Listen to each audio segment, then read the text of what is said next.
نسمع من فترة طويلة عبارة أنه هذا وقت الاحتراف، وأنه الانتماء للنادي اختلف عن السابق، ويتكرر الكلام هذا كثيرا، وأنه الانتماء للفريق لا يعكس مفاوضات اللاعب مع ناديه، أهم شيء مصلحة اللاعب، وهذا رزق اللاعب وكم يحصل عليه هذا الأهم.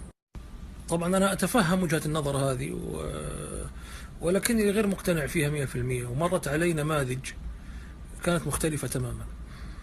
على سبيل المثال ميرير رادوي جاني قبل ما ينتهي عقده ب7 شهور، قال لي أنا ما أبغى أكمل وأبغى أمشي، عندي عرض من نادي العين الإماراتي.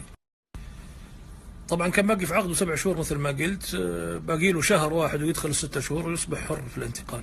للمعلومية رادوي أول ما جاء الهلال كان عقده 800 ألف يورو في السنة، رفعناها ثاني سنة بعد مستوى المتميز اللي قدمه 1,200,000.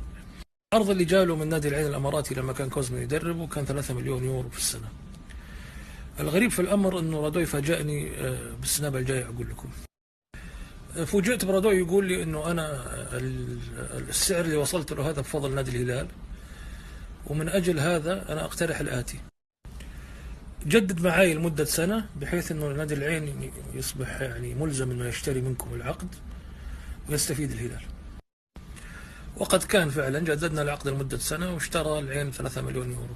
السؤال المهم جدا اللي يطرح نفسه: كم لاعب ممكن يسوي اللي سواه رادوي مع نادي الهلال؟